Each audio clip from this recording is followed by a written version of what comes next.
तो यार इससे पहले तुम लोग कमेंट में कोई ठंडा सा जोक मारो। मैं तुम लोगों को पहले बता दूं कि मैंने इतने टाइम से वीडियो क्यों नहीं डाली। पहले मेरी तबीयत नहीं थी सही, तबीयत सही हुई है तो उसके बाद पेपर आ गए हैं। तो पता है यार, फिर मैं बहुत पढ़ाकू बच्चा हूँ। चल झूठा। पेपर एंड हुए हैं तो उसके बाद डेंगू हो गया है। मिड टर्म के पेपर्स के बाद मुझे डेंगू हो गया, फिर डेंगू के बाद डेंगू से रिकवर हुआ तो फिर पेपर आ गए। पेपर दिए हैं तो उसके बाद फिर से तबीयत ख़राब होगी। मतलब ये देखो ना, पेपर और तबीयत, इन दोनों ने जान आगे लगा के रखी हुई है। और मैं तुम्हें क्या बताऊँ, मैं बहुत वीआईपी बंदा हूँ। मुझे कभी इधर काम होता है, कभी उधर, कभी इधर, कभी उधर। चुप, बिल्कुल चुप। तो ये मैंने काफ़ी लेट वीडियो बनाई तो मैंने सोचा कि आप लोगों को भी एक बोनस मिलते था, दे देता हूँ। ये एक फेस कैम वीडियो है। तो बहुत हो गई बातें, अब स्टार्ट करते हैं अपने उस ठंडे से इंट्रो से। ओके। तो क्या चल रहा है आजकल? मैं हूँ आपका फेवरेट यूट्यूबर। उफ, उफ, उफ, उफ, उफ, उफ, उफ, उफ, उफ। तो यार वीडियो का तुम लोगों को इंट्रो देख के पता ही लग गया होगा कि मेरी तबीयत ख़राब रहने के साथ साथ स्कूल के पेपर्स ने भी मुझे काफ़ी आगे लगा के रखा था। तो मैंने सोचा क्यों ना कि स्कूल पर ही रोस्ट किया जाए। तो आज मैं स्कूल के बारे में ही रोस्ट करूँगा और जो मेरे जैसे स्टूडेंट बच्चे हैं वो मेरे से काफ़ी काफ़ी ज़्यादा मुत्तफिक होंगे। इस बात का मैं 100% प्रूफ दूंगा। अभी मजा आएगा ना भिड़ो। तो यार तुम लोग सोच रहे होगे मेरी तबीयत नहीं थी सही तो मैंने पेपर कैसे दिए। यार तुम्हें पहले मैं ये बता दूं, स्कूल से अगर वेकेशन मिल भी जाती है ना, तबीयत हो गई तो घर आके ये अम्मी ये जान नहीं छोड़ती हैं। कहती हैं पढ़ो पढ़ो पढ़ो पढ़ो, जैसे पढ़ते रहना है, हमने बस पढ़ते रहना है पढ़ते रहना है। मेरी अम्मी ने मेरी जान ही नहीं छोड़ी। ऊपर से एक टीचर वो भी बख्शंड कर रही थी, thanks to that teacher. But यार बीमार होने का मुझे क्या फ़ायदा हुआ? घर तो बैठ गया लेकिन पढ़ना तो फिर भी पड़ा ना। तो हाँ यार, मैं स्कूल पर ही रोस्ट मारने वाला हूँ। और इसे दिल पर मत लेना भाई, क्योंकि मैं ये मजाक ही कर रहा हूँ। और जो लोगों को पता है ना कि मैं मजाक कर रहा हूँ वो समझते भी हैं। जिन लोगों से मजाक बर्दाश्त नहीं होता, get out, get out from this video. ये वीडियो है ही मजाक, समझ नहीं आता, चुप करके मजाक की तरह देखो, समझो ज़रा यार, समझा करो समझा करो। शादी कर ला। तो यार अब स्कूल के इंट्रोडक्शन की तरफ चलते हैं। वैसे स्कूल को इंट्रोडक्शन देना पड़ेगा, मुझे तो नहीं लगता, पर यार कुछ लोग नहीं भी जानते होंगे। कौन ही नहीं जानता होगा? खैर मैं बता देता हूँ। यार स्कूल किसी कैद खाने से कम नहीं है। माएँ बच्चों को वहाँ पर कैद करके बहुत खुश होती हैं, समझती हैं कि बहुत बड़ा तीर मार लिया, अब हम आज़ाद रहेंगे, अब बच्चे स्कूल में रहेंगे। और स्कूल में तुम जब 6 घंटे गुजार गया तो लिटरली 6 घंटे, उसमें से तुम्हें पढ़ाया क्या जाता है जिनमें से दो चार चीज़ें तुम्हारे काम आनी है फ्यूचर में जाके। जिस तरह तुम्हें हिस्ट्री पढ़ा रहे हैं 1857 की, 1920 की, यानी पाकिस्तान के बारे में कितना कुछ पढ़ा रहे हैं। जिस तरह 14 अनकाद हो गए पढ़ यार, यानी हिस्ट्री के बारे में पता होना चाहिए कि हमारे मुल्क में क्या किस तरह के हालात रहे हैं। मगर इतनी डीप हिस्ट्री तो नहीं पता होनी चाहिए भाई कि बस अब हमें पता ही लग जाए कि क्या क्या होता है। अरे कहना क्या चाहते हो? ज़्यादातर जो तुम्हें चीज़ें हिस्ट्री में पढ़ाने के लिए होंगी ना वो तुम्हें पढ़ाएंगी नहीं। तुम्हें ये पढ़ाएंगे कि शहनशाहों को ऐसे ही रहना पसंद था, शहनशाह इस तरह थे, शहनशाह उस तरह, ये वो। और अगर अपने मुल्क के बारे में भी बताएंगे तो बहुत ही डेप्थ हिस्ट्री। भाई वो पास्ट था, गुजर गया, पता होना चाहिए थोड़ा सा। लेकिन अब बच्चों को ये भी तो बताओ ना कि आपके फ्यूचर में क्या होना है और आपके प्रेजेंट में क्या हो रहा है। और ऊपर से स्कूल में मना किया होता है कि किसी भी किस्म की पॉलिटिकल कन्वर्सेशन अलाउ नहीं है। तो यार अब तुम्हें मैं लेकर चलता हूँ मैथ की तरफ। मैथ एक ऐसा सब्जेक्ट है जिसके लिए तुम्हें फॉर्मूला बिल लिटरली रट्टे होने चाहिए। मैथ में अगर तुम किसी एक क्वेश्चन का फॉर्मूला भी भूलते हो ना तो क्वेश्चन गलत, और अगर फॉर्मूला याद होता है तो गलती से प्लस की जगह माइनस का साइन लगा देते हो ना, उसका नंबर काट जाता है। मतलब भाई मैथ में formula formula formula formula, symbol symbol symbol symbol. चुप, बिल्कुल चुप।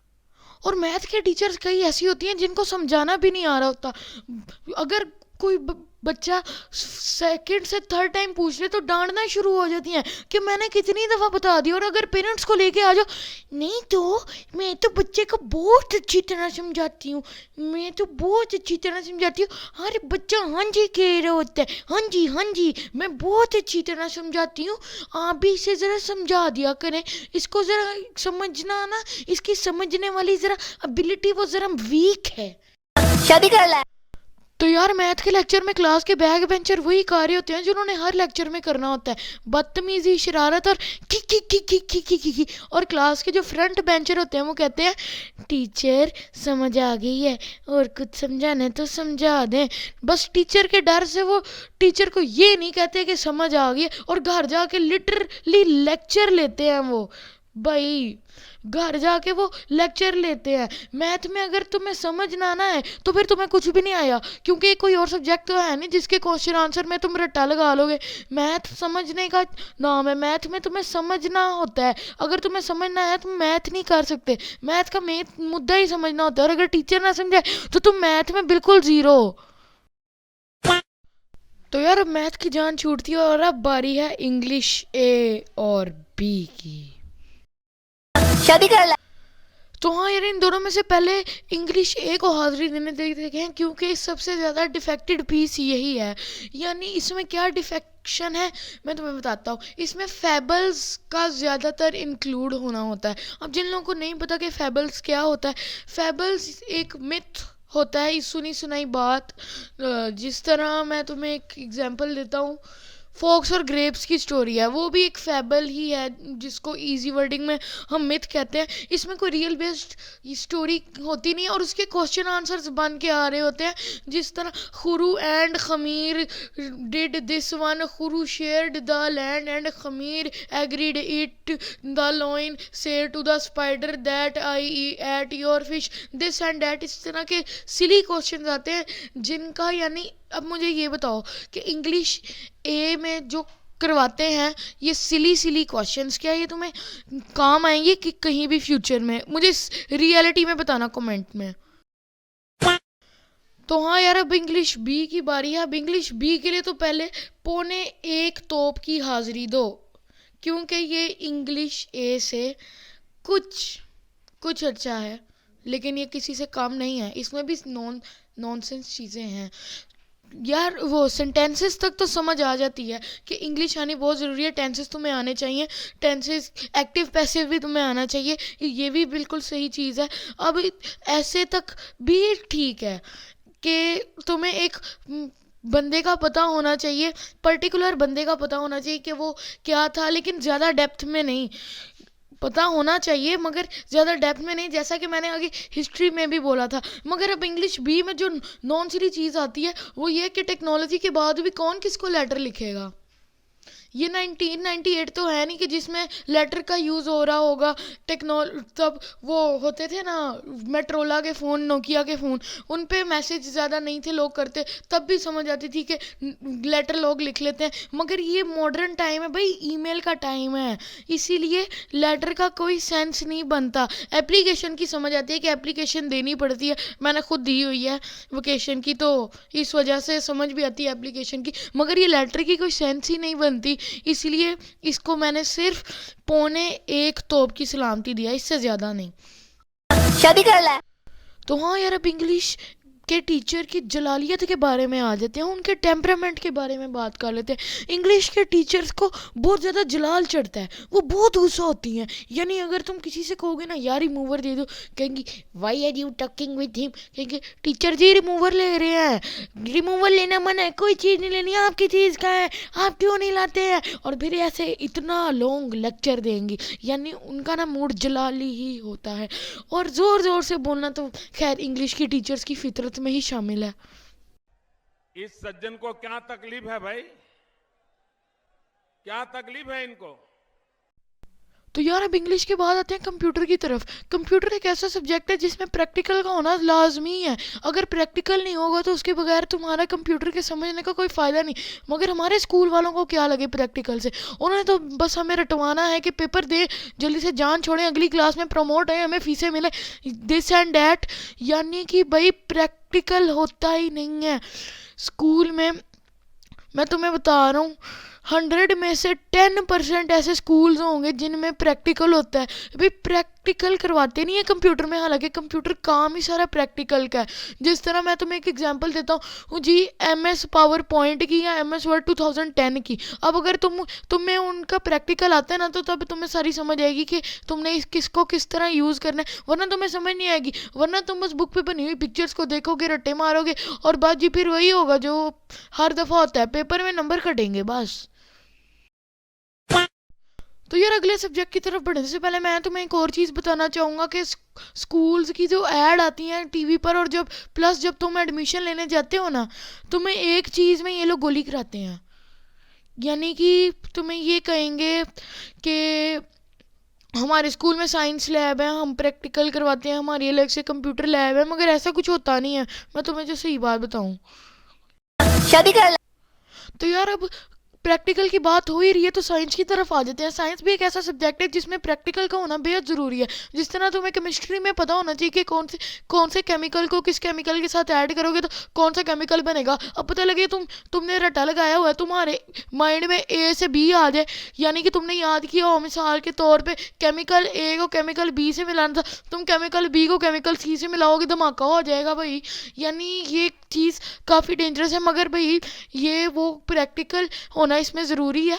मेरे स्कूल में भी 10th क्लास तक है, लेकिन मेरा स्कूल भी 10th क्लास तक है, 6 से 10th तक जिस कैंपस में मैं पढ़ा हूँ, लेकिन वहाँ पर साइंस लैब है ही नहीं जहाँ पर बच्चों को प्रैक्टिकल करवाते हैं। केमिस्ट्री का सब्जेक्ट है, उसमें प्रैक्टिकल नहीं करवाते। तुम ये सोचो कि अगर केमिस्ट्री में नहीं प्रैक्टिकल होना तो और किस सब्जेक्ट में प्रैक्टिकल होना है। और साइंस की बात तो हो ही रही है, तो अब आ जाते हैं बायोलॉजी और फिजिक्स के बारे में। पहले बायोलॉजी के बारे में बताना चाहूँगा। बायोलॉजी एक ऐसा सब्जेक्ट है जिसमें तुम्हें ह्यूमन्स और अपने आसपास के लिविंग थिंग्स के बारे में बताया जाता है, मगर इतनी डेप्थ में कि तुम कभी सोच ही नहीं पाओगे। तुम्हें तो समझ ही नहीं आएगी कि यार मेरे अंदर इतना कुछ है, क्यों है मेरे अंदर इतना कुछ। तुम ये सोचने पर लिटरली मजबूर हो जाओगे। मगर एक चीज़, डॉक्टर बनने के लिए बायो बहुत ज़रूरी है। अब फिज़िक्स इन दोनों के मुकाबले थोड़ा आसान है, क्योंकि टेक्नोलॉजी के बारे में, और आजकल की आवाम को तो वैसे टेक्नोलॉजी के बारे में बहुत इन्फॉर्मेशन है, लेकिन टेक्नोलॉजी के बारे में भी एक लिमिटेड इन्फॉर्मेशन होनी चाहिए। यानी अब तुम्हें टेक्नोलॉजी में बताएंगे कि जी टेक्नोलॉजी में ये वाली चीज़ आ जाती है, टेक्नोलॉजी में जी रोबोट्स बनाने आ जाते हैं। तुम रोबोट्स कैसे बना सकते हो, तुम रिमोट कंट्रोल वाला रोबोट कैसे बना सकते हो। रोबोट के अलावा भी बहुत सारी चीज़ें हैं, जैसे कि तुम्हें सिखाएंगे मोबाइल बनाना सिखाना, उसके बाद तुम्हें सिखाएंगे कि मोबाइल का काम क्या होता है, ये क्यों करवाते हैं, वो क्यों करवाते हैं। मतलब भाई इसकी कोई सेंस ही नहीं है। और केमिस्ट्री में तो उसकी बहुत ज़रूरत है उसकी प्रैक्टिकल की। तो साइंस के लिए बस इतना ही। साइंस को वैसे भी बहुत रोस्ट कर लिए, तो बस अब अगले सब्जेक्ट की तरफ बढ़ते हैं। तो यार अब उर्दू की तरफ आते हैं। उर्दू हर किसी को आती है और इसका सब्जेक्ट भी हर किसी को आसान लगना चाहिए, मगर इसमें भी एक प्रॉब्लम आ जाती है। प्रॉब्लम यह आ जाती है कि तुम्हें इतनी लंबी लंबी अशार की तशरीहें लिखवा देते हैं, यानी अगर जिसकी कोई सेंस भी नहीं है। यानी अगर तुम्हें शायर भी बनना है ना, तो उसके लिए तुम्हारी उर्दू सिर्फ साफ़ होनी चाहिए, और उसके बाद तुम्हें पता होना चाहिए कि मैं किस बारे में शेर लिख रहा हूँ बस। लेकिन तुम्हें इतनी लंबी लंबी अशार की तशरीहें लिखवा रहे हैं, और वो भी आज के टाइम की नहीं, लकड़हारे के ज़माने की तुम्हें तशरीह करवाने हैं। और उर्दू ए का तो कोई इतना सेंस भी नहीं बनता। जिस तरह मैंने तुम्हें इंग्लिश ए में बताया था कि क्वेश्चन आंसर्स का कोई सेंस नहीं बनता, जिस तरह मैंने इंग्लिश ए में बताया था जी Eric and the storm, this and that, उसी तरह उर्दू में जी आ रहा है जी सेहत और सफाई, शेख सादी, ये वो, दिस एंड डैट। यानी इनके कोई सेंस ही नहीं। सवाल जवाब करके हम क्या ही कर लेंगे। मुझे ये बताओ सवाल जवाब हमारे काम कहाँ आने हैं। शादी कर ले। तो यार अभी उर्दू बी की तरफ आते हैं। जिस तरह मैंने इंग्लिश बी को 1.25 तोप की सलामती दिलवाई थी ना, इसको भी 1.25 तोप की सलामती, क्योंकि इसमें कुछ सेंस वाला हमें पढ़ाया जाता है। जिस तरह तुम्हें मुज़क्कर मोनस पढ़ाए जाते हैं, उसके बाद तुम्हें पढ़ाया जाता है जी कि वाहिद जमा। तुम्हें पता होना चाहिए उर्दू का सबसे अहम पार्ट है ये मुज़क्कर मोनस और वाहिद जमा वगैरह। तुम्हारा मुज़क्कर मोनस नहीं सही होगा तो तुम बिलावल भुट्टो की तरह का की जगह की और की जगह का लगा दोगे। क्यों? सही कहा ना मैंने।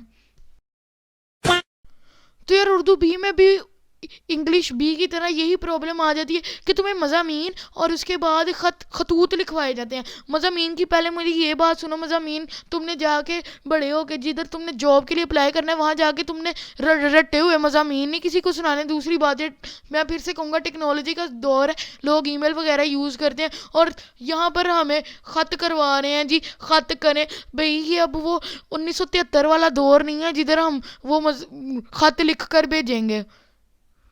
शादी कर ला। तो यार अब उर्दू की टीचर के एटीट्यूड के बारे में आ जाते हैं। उर्दू की टीचर यहाँ तो तुम्हें ज़्यादा आंखें फाड़ के देखने वाली मिलेंगी, या फिर तुम्हें मिलेंगी नखरीली, जिनके नखरे ही नहीं ख़त्म होते, जिनको यानी जिस तरह छोटे बच्चे नखरे करते हैं ना वैसे उस तरह वो नखरे करेंगे। और जो आंखें फाड़ के देखने वाली होती हैं उनको तो देख के ही लगता है कि इनका इरादा हो रहा है कि हमें कच्चा खा जाने का। यही हो, यानी जब कोई बंदा तुम्हें इतनी आंखें फाड़ फाड़ के देखेगा तो कोई भी टॉपर भी परेशान हो जाएगा कि मुझे आंखें फाड़ फाड़ के क्यों देख रही हैं टीचर, तुम भी बताओ ना। और नखरीली टीचर टॉपर परेशान हो जाएगा कि भाई मैं पढ़ाई करूँ या इस टीचर के नखरे उठाऊँ। अबे साले, और बैक बेंचर्स ने हमेशा वही करना है जिन्होंने बैठ के करते रहना है, उनकी फाड़ी हुई आंखों का मजाक बनाना। इतनी फाड़ फाड़ के आंखें देखेंगी उनका मजाक बनाएंगे, ये टीचर तो बेंच की तरह के फाड़ के देख रही है। और नखरीली टीचर का ये मजाक बनाएंगे कि ओ इसके तो नखरे ही बड़े हैं, पढ़ाई से जान छुट्टी है, अब इनके नखरे ही उठाते फिरेंगे। यार मतलब बैक बेंचर से तुम लोग बाज आ जाओ, मैं तुम लोगों को वार्न कर रहा हूँ। तो यार अब आते हैं इस वीडियो के कंक्लूजन पे। इस वीडियो का कंक्लूजन ये निकला है कि तुम जिस चीज़ में अच्छी हो ना उसकी तरफ जाओ। यानी अगर तुम्हारे पेरेंट्स कहते हैं कि इस साइड पर जाओ उस साइड पर जाओ तो तुम उन्हें समझाओ आराम से बैठ के कि नहीं हमें इस चीज़ में इंटरेस्ट है, हम इस साइड पर जाना चाहते हैं, ना कि ये अपने फ्यूचर को तुम लोग डिस्ट्रॉय कर लो। मैंने एक बंदे को देखा था, उसने इंजीनियरिंग की पढ़ाई की और उसको पता ही नहीं है कि उसने अपनी तालीम का करना क्या है। यानी अगर तुम कोई एजुकेशन करो तो तुम्हें पता तो हो कि तुम किसके बारे में कर रहे हो। जैसे अगर तुम्हारी एडिटिंग और कंटेंट क्रिएटिंग अच्छी है तो तुम जर्नलिज्म चूज़ करो। अगर तुम्हारी साइंटिफिक एबिलिटी अच्छी है और तुम केमिकल्स में इंटरेस्ट रखते हो तो तुम केमिस्ट्री चूज़ करो। और अगर तुम्हारी गेमिंग अच्छी है तो तुम उसके बारे में भी कोई ना कोई एजुकेशन है, लेकिन तुम्हें पता तो हो कि तुम किसके बारे में पढ़ रहे हो। ये नहीं कि मुँह उठा के बस रट्टे लगाई जो पढ़ी जो बाद में तुम्हें पता ही ना लगे कि मैंने किस बारे में पढ़ा और मुझे किस चीज़ के लिए जॉब मिलेगी। तो यार वीडियो एंड करने से पहले मैं तुम्हें बता दूं कि अगर मेरी कैमरा क्वालिटी अच्छी नहीं आ रही उसके लिए पहले ही सॉरी। वैसे तुम्हारे भाई के पास पैसे तो बहुत हैं, पैसे की कमी नहीं है तुम्हारे भाई के पास, बस एक वो फेस कैम खरीदना था। तो ਹੱਸਦੇ ਚਿਹਰਿਆਂ ਦਾ ਮਤਲਬ ਇਹ ਨਹੀਂ ਹੁੰਦਾ ਕਿ ਉਹਨਾਂ ਨੂੰ ਕਦੇ ਕੋਈ ਤਕਲੀਫ ਨਹੀਂ ਹੁੰਦੀ, ਉਹਦਾ ਮਤਲਬ ਇਹ ਹੁੰਦਾ ਕਿ ਇਹਨਾਂ ਨੂੰ ਤਕਲੀਫਾਂ ਨਾਲ ਡੀਲ ਕਰਨਾ ਹੁੰਦਾ। बिल्कुल सही। तो हाँ यार आज की वीडियो में बस इतना ही। और वो जो रेड कलर का सब्सक्राइब का बटन है, अपनी बात गौर से सुनो, उस पर चाहे तुम इंग्लिश ए की कॉपी मारो, इंग्लिश बी की कॉपी मारो, उर्दू की मारो, जिस मर्जी की मारो, मुझे नहीं पता, बस वो प्रेस हो जाना चाहिए। और तुम ये मत सोचना कि मैंने वीडियो में और इस्लामियात और अल कुरान को क्यों नहीं डाला। वीडियो में इस्लामियात और अल कुरान को डालने का ये पर्पस था कि मैं उनकी बहुत रिस्पेक्ट करता हूँ, अल्लाह का नाम है वो होता है उसमें, तो उस पर रोस्ट करना जायज़ नहीं है और ना मैं कभी करूँगा। तो हाँ यार आज की वीडियो में बस इतना ही। और लाइक का बटन दबा देना, उस पर मैं बता रहा हूँ कोई भी कॉपी मारो ये मेरा मसला नहीं है, बस दबा देना उसे। और घंटी पे अपनी सारी पढ़ाई की भड़ास निकाल के उसको भी टन टन टन टन कर देना। तो हाँ यार आज की वीडियो में बस इतना ही, मिलता हूँ आपसे नेक्स्ट वीडियो में, तब तक के लिए बाय बाय। ओए मोरिग, जब मेरे अम्मी अबू सो जाएं तो मेरी कॉपियों को खाई में गिरा के आ जाना।